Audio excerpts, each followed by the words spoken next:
Night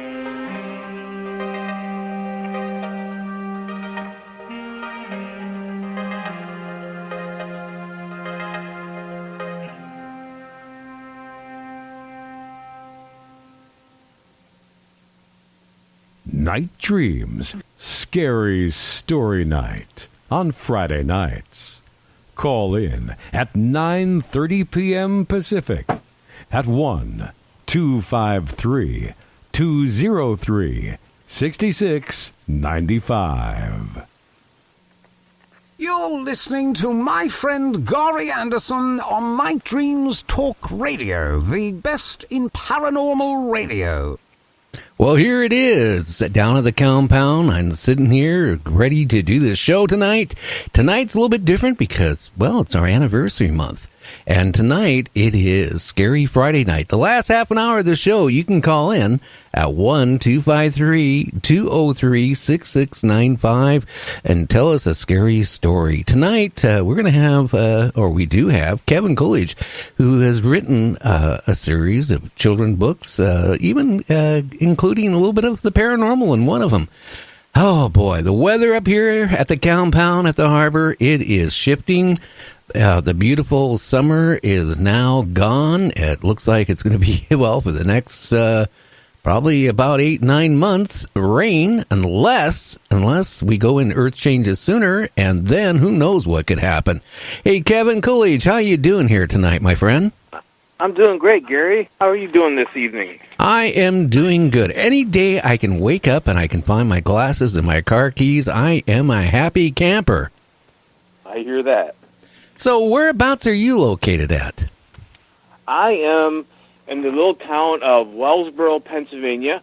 That's in north central Pennsylvania. We're about 20 miles from the New York border and just a short hike from the famous Pennsylvania Grand Canyon. Oh, wow. Well, what has the weather been? Have you noticed any earth changes, weather changes in the last couple of years in your area? I definitely, because we're up here in the hills, I definitely noticed that summers are warmer than they have been when I was growing up, and the summers are getting wetter. This is the August that we just had is probably the wettest August that I remember. I've lived here for 49 years, and I don't remember a wetter time. Well, something is going on. You know, where I live up here in Washington State, I own this property now, the little mini farm, compound, for almost 20 years now. And every winter, I have a fish pond.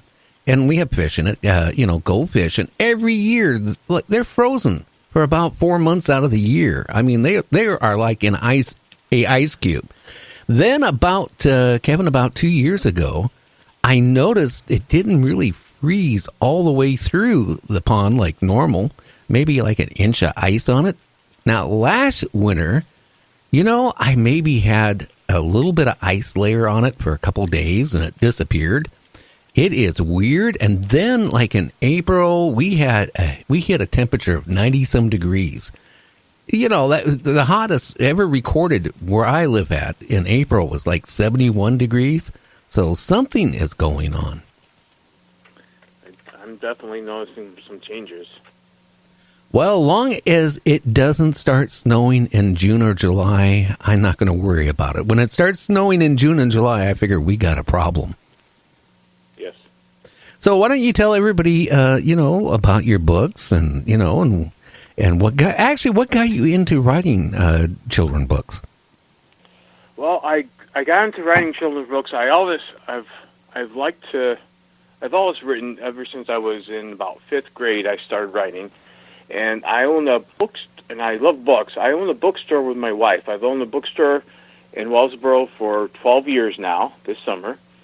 And I noticed that if a child doesn't start reading right around the age of, like, around second grade, if they don't really start embracing it at that age, then they start falling behind their peers. And if they get older, like if they're a teen and they haven't been reading, then schoolwork gets harder, and everything is tied into literacy. I mean, even if you want to change a tire or or change the world, it's going to be a little bit easier if you are a good reader.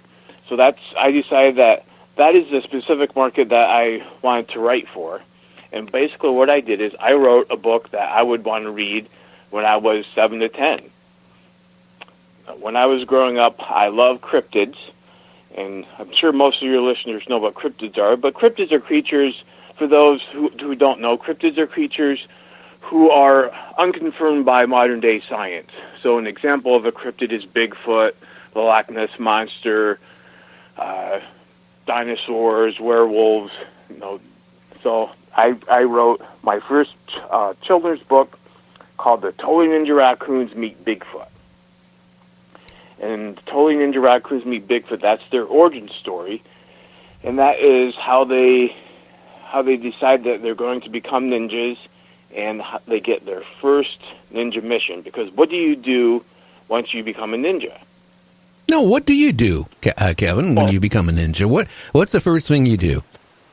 Well, the first thing is you got to get a ninja job then. So, I mean, once you're a ninja, you got to get a ninja job. So what they do is they answer an ad in the paper, and they get hired on by Gypsy the Cat, who is head of the cat board. Now, have you heard of the cat board? Never have, no. Well, it's a secret organization, so I'm not surprised. So the cat, if those of you who have cats, now I love cats, but if you have cats, you've probably at least suspected that cats want to take over the world. And that is indeed true. And it's up to the Ninja Raccoons to stop that. So the Cat Board is this international organization who wants to take over the world. So in the first book, The Totally Ninja Raccoons Meet Bigfoot, Gypsy wants the raccoons to do the dirty work for her, capture Bigfoot, so she can use his powers of stealth and her conquest for world domination. Oh, wow. You know cats are spies. You know that. They're always looking at everything and eyeing you up and paying attention, what you're doing. They're always watching. And do you know why cats sleep so much? I don't. The teleportation tires them out. You know how sometimes you walk in a room and then there was nothing there, and then you turn around and the cat is right there? Well, it's that teleportation. But, it has its cost, and it really tires them out. Oh, wow. Yeah, I mean, now, give us more information about it, because, I mean, you can't just leave us hang. Okay, so the first book, like I said, that sets up the premise, and I don't want to give too much away, but of course, cats aren't always, they sometimes double-cross you, so the cats, it sets up the premise for the series, so the cats end up double-crossing the raccoons, and the raccoons let Bigfoot go, and they become friends, and that's like the first book. And then Bigfoot's a recurring character in my book. I have 8 books in the series. Bigfoot actually comes back in number 3, like the Totally Ninja Raccoons and the Secret of the Canyon, and he also comes back in at number 5 with the Totally Ninja Raccoons and the Catmas Caper. And the Totally Ninja Raccoons and the Catmas Caper, the cats want to rebrand Christmas and call it Catmas. And everybody's going to get an empty box and a kitten. And so it's up to the Ninja Raccoons to save Christmas and save Santa Claus. Oh, wow. Now, how many of these ninjas are there? There's currently eight ninjas. I just had my most recent just came out here beginning like the first week of July, and that is the Totally Ninja Raccoons Meet the Jersey Devil. Now, each one of these has a cryptid or a creature of folklore or myth. So, for example, I usually, I'm centered in Pennsylvania, and I have a strong interest in Pennsylvania folklore and Pennsylvania cryptids.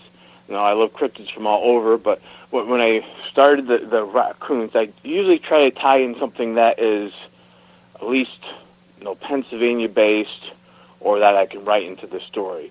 So, for example, the latest one has the Jersey Devil, and of course, Jersey is next to Pennsylvania, but the Jersey Devil is also, the Jersey Devil has been cited for those of your listeners that may not be aware, is a cryptid, bipedal creature, flies.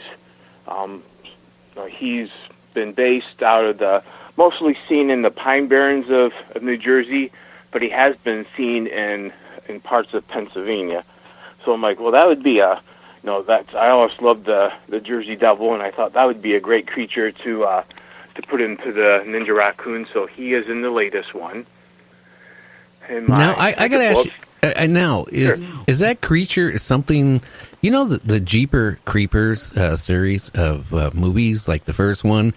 You know, remember that thing? It was ugly and it had wings and it like tore people's parts of their body off and stitched them together.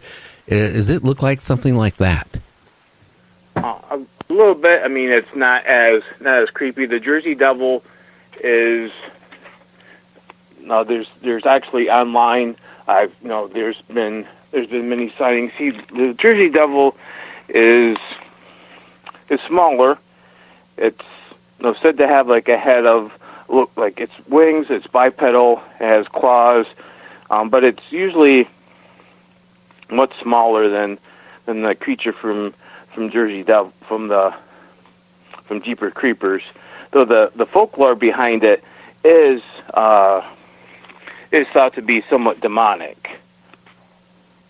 Okay, what's it do? I mean, I'm sure you did research on it, for your book. I mean, what the folklore on it? I mean, what does it do to people? I mean, does it kill them or attack them or scare them or what? Well, mostly it just seems to scare them. A lot of times, people will see a creature, and it has this blood-curdling scream. So a lot of times there'll be a blood-curdling scream. They'll see a creature flying. It's not really big enough. It seems to ever. I've never read anywhere where it's claimed to take somebody, to carry somebody off. The one legend behind it is that, according to the popular folklore, the Jersey Devil was born on a stormy night to a human woman. It was the woman had already had many children, and this was supposed to be her 13th child. And there was rumors that it was like, oh, the 13th child will be cursed, and it was born a normal baby, but it was when she had it, it was changed to a strange creature, and it screamed and growled, and it flew up the chimney and headed into the Pine Barrens. So, of course, a lot of people think that the Jersey Devil is just a story to scare children, but it's one that a lot of times people have seen. So it's one of the popular cryptids in the New Jersey area. Oh wow! I mean, I didn't even know that much myself. I mean, I know about Mothman and things like that. How do you come up with the characters in your books? I mean, does it happen like when you go to bed at night and it just pops in your head, or do you sit there and research? Well, this might be a good thing, or does it just pop in your head? A little bit of both. Sometimes, I'll do I did quite a bit of research for the Thunderbird. Like the fourth one is they meet the Thunderbird, and of course there have been local Thunderbird sightings